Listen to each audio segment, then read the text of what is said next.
Olá, amigos. É um prazer imenso estar aí com vocês. Eu estou com o Dr. Luiz Schettini Filho, nosso grande mentor, patrono da adoção no Brasil. E nós vamos falar com vocês hoje sobre o tema favorito dele, não é? A adoção. Então, Dr. Luiz, diga para nós e para as pessoas que estão ouvindo no Brasil inteiro, o que a pessoa precisa levar em conta antes de ela se encaminhar a um processo de adoção? Olha, há muitas coisas que a gente precisa saber antes de tomar uma decisão tão importante como ter filhos.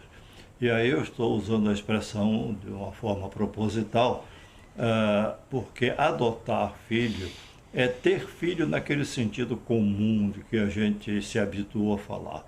Então, há coisas muito importantes que a gente precisa definir interiormente. E eu tomaria como exemplo a primeira delas, que seria entender o fato de que quando a gente pensa, quando deseja, quando organiza toda uma situação interna e externa para ter filhos, então a gente não pode deixar de entender que o filho é, sobretudo, uma pessoa. E nós não podemos desconsiderar essa questão. Porque às vezes as pessoas pensam em filho como uma espécie de entidade que vai se orientar dessa forma, conduzir seu presente e seu futuro dessa outra forma e atender a algumas expectativas da gente.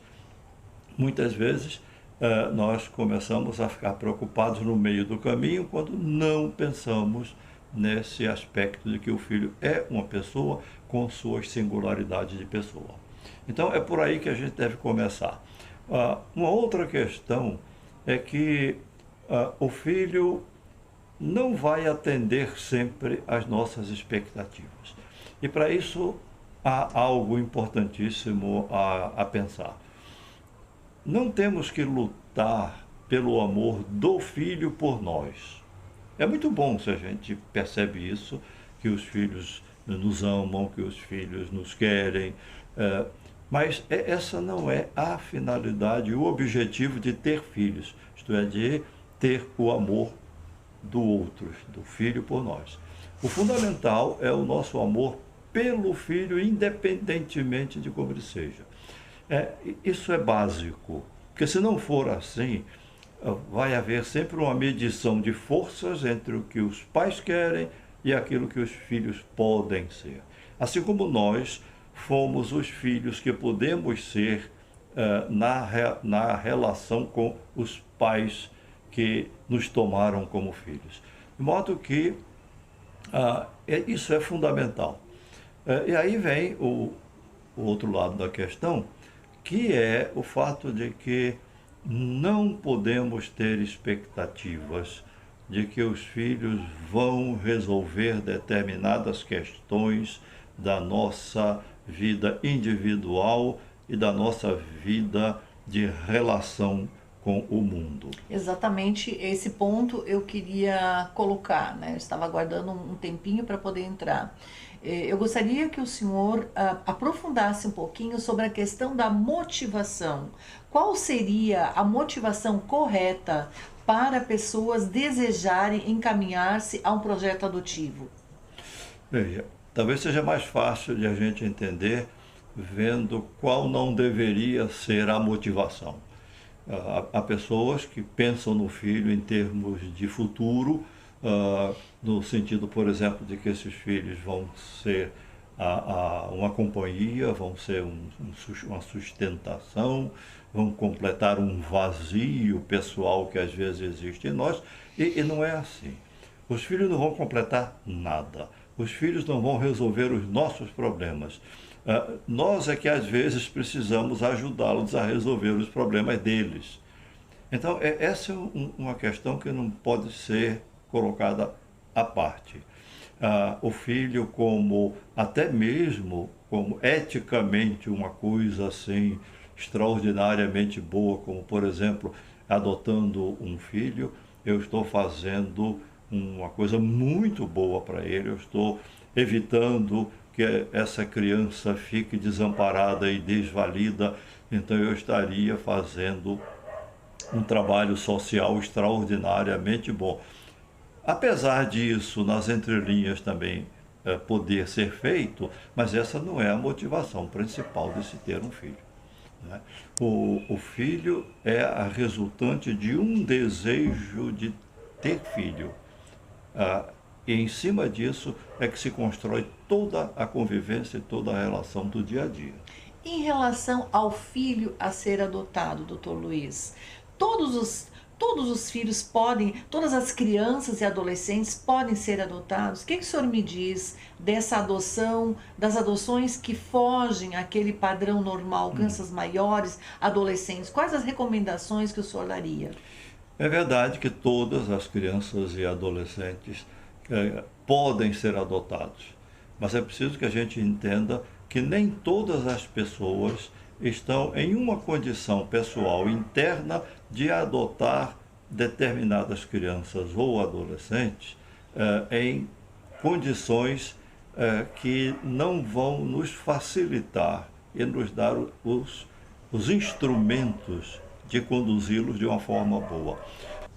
Eu fico extremamente preocupada com aqueles pretendentes que, em função da sua ansiedade, eles mudam muito o perfil. Digamos que, num primeiro momento, o desejo é uma criança pequena, não é? É claro que a gente compreende que eles podem amadurecer esse perfil, mas muitas vezes eu vejo que o perfil inicial é 3 anos, de repente mudam para 5, ainda não chegou a criança, mudam para 7, daqui a pouco estão mudando para 2 crianças, 3 crianças. Então, claro que nós compreendemos que a frequência nos grupos de apoio à adoção vai amadurecer esse perfil, mas muitas vezes eu me questiono, eu fico extremamente preocupado porque me parece que é a ansiedade que está gerando essas mudanças, muitas vezes intempestivas. Eu me preocupo demais com essa questão. O que o senhor poderia nos dizer sobre isso? Olha, isso aí significa simplesmente o seguinte: é quando a vontade atropela o desejo. A vontade se sobrepõe ao desejo, que é aquilo que se constrói basicamente na gente em relação ao filho. Então a gente tem que estar muito atento a isso. Mudar o perfil de busca de um filho simplesmente para reduzir o tempo de estar com esse filho significa, muito provavelmente, a gente perder muito tempo na construção da relação com o filho dentro do contexto real de uma filiação que não tem mais que se discutir. Aquele é o filho e o filho para sempre. É por aí. Perfeito, né? Eu penso que todos devem observar os seus limites psicológicos. Assim como já foi dito, não é? Nós não devemos atropelar os nossos projetos simplesmente pela ansiedade. Devemos ser muito criteriosos, muito cuidadosos. Todos nós queremos que todas as crianças estejam em família e que consigam uma família, mas todos nós queremos também que essas crianças estejam numa família segura e para sempre. Então, nós ficamos muito impactados quando, em função destes atropelos pela ansiedade, muitas vezes os pretendentes entram em situações que são superiores aos seus limites pessoais. Então, os grupos de apoio à adoção nos ajudam, não é, doutor Luiz, nessa questão, né? E nos ajudam a maturar, a esclarecer esses nossos perfis. É exatamente por aí que a gente deve andar.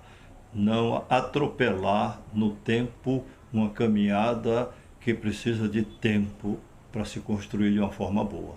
Certo, nós queríamos aproveitar a oportunidade de mandar o nosso abraço carinhoso, adotivo, para todos os nossos amigos do CRIA, que estão completando 10 anos de existência, doutor Luiz. São 10 anos de um trabalho sério, de um trabalho vocacionado, de um trabalho repleto, recheado de atitude adotiva. Então, nosso abraço para vocês, nosso carinho, que aconteçam muitos anos a mais. E contem com a gente para o que nós pudermos ajudar.